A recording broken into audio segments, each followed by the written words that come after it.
NCERT question 1.9 question हमसे क्या कहता है। A system has two charges. एक सिस्टम ऑफ चार्जेस दे रखा है हमको, उसमें दो चार्जेस गिवन है। सिस्टम का मतलब होता है मोर देन वन चार्जेस, ठीक है। टू बॉडी सिस्टम भी हो सकता है, यानी कि टू चार्जेस सिस्टम भी हो सकता है, थ्री चार्जेस सिस्टम भी हो सकता है, एंड सो ऑन। नाउ यहाँ पे हमको दो चार्जेस गिवन है। पहला चार्ज है क्यू ए, दूसरा चार्ज है क्यू बी।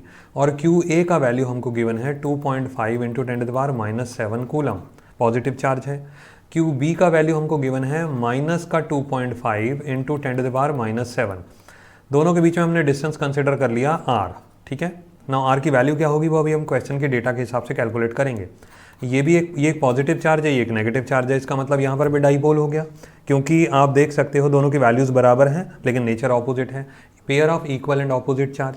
नाउ अब ए का जो चार्ज है ना, जो क्यू ए है, उसकी वैल्यू तो हमको गिवन है, लेकिन साथ में उसकी पोजीशन भी गिवन है 0,0 -15 सेंटीमीटर, और बी की जो पोजीशन गिवन है 0,0 +15 सेंटीमीटर।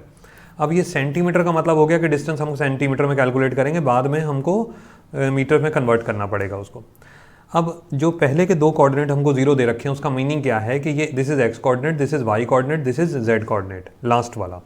यानी कि ये टोटल जो सिनारियो है वो जेड एक्सिस के अलॉन्ग वर्किंग कर रहा है। अब हमको आर की वैल्यू कैलकुलेट करने का एक बड़ा आसान तरीका लगाना चाहिए, ध्यान रखिए, अंडर रूट लगाएं। Z2 माइनस Z1 इसका होल स्क्वायर, उसमें कंबाइंड अंडर रूट, क्योंकि x और y है नहीं तो इसलिए मैं डायरेक्ट कैलकुलेशन इसकी कर देता हूँ। एक Z2 का वैल्यू हमको दे रखा है 15 माइनस, अब Z1 की वैल्यू हमको दे रखी है -15, उसके बाद इसका होल स्क्वायर करेंगे, बाद में इसका अंडर रूट आ जाएगा। तो r का वैल्यू हमारे पास फाइनली बनेगा, r वुड बी, ये बन गया हमारा अंडर रूट 15, माइनस और माइनस हो गया +15, और इसका हो गया होल स्क्वायर यानी कि 30 का होल स्क्वायर से रूट कैंसिल हो जाएगा। तो आर का वैल्यू हमको मिलने वाला है 30 सेंटीमीटर, नंबर 1। नाउ आर की वैल्यू 30 सेंटीमीटर तो मिल गई, बट हम उसको मीटर में कन्वर्ट कर लेते हैं, क्योंकि नॉर्मली कैलकुलेशन एसआई सिस्टम में चलता है, यानी कि एमके सिस्टम बेसिकली। तो r is equal to 30 into 10⁻⁻2 meters. Now अब हमको r का वैल्यू कैलकुलेट करने को आ गया, ठीक है ना। अब उसके बाद वो हमसे कहता है what are the total charge and electric dipole moment of the system. अब यहाँ पे आप ज़रा समझिए, एक चार्ज कैसा था पॉजिटिव, दूसरा चार्ज कैसा है नेगेटिव, टोटल करोगे तो क्या आएगा 0।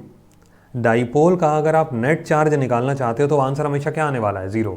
तो net charge is equal to Q A plus Q B, और क्यू ए का वैल्यू ये लिखने का, क्योंकि बोर्ड में स्टेप मार्किंग होता है तो बोर्ड में एक लिखने का पैटर्न होता है, उसका ध्यान रखें, गलती ना करें। हर चीज़ डायरेक्ट कैलकुलेशन करने की कोशिश नहीं करनी चाहिए। ये हो गया पहला चार्ज, फिर आ गया प्लस का साइन, यहाँ हो गया -2.5 इंटू 10⁻⁷। फाइनली दोनों वैल्यूज़ कैंसिल हो जाएंगी, नेट चार्ज विल बी 0, ठीक है जी। पहला केस तो हमारे पास ये हो गया ना। उसके बाद वो बोलता है dipole moment of the system निकालिए।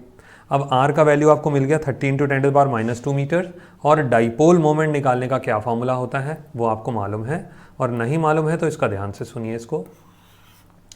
डाइपोल मोमेंट को डिनोट किससे करते हैं, P से। P is equal to Q into 2a।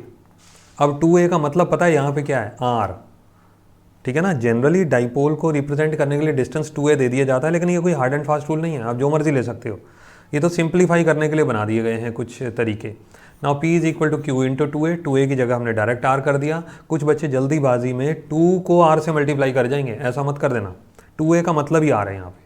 तो डाइपोल मोमेंट की वैल्यू, चार्ज का वैल्यू हमको दिया था 2.5 इंटू 10⁻⁷, यहाँ पे एक मैग्नीट्यूड लेना है किसी भी चार्ज का, इनटू टोटल डिस्टेंस हो गया 30 इंटू 10⁻⁻2। नाउ अब चार्ज की यूनिट क्या होती है, कूलम, डिस्टेंस की यूनिट क्या होती है, मीटर, तो ये बन गया हमारे पास कूलम मीटर। अब आप मल्टीप्लाई कर लो 10⁻⁷, 10⁻2, ये बन गया 10⁻�9, एंड फाइनली 30 इंटू 2.5, ये हो गया 75.0, ठीक है ना।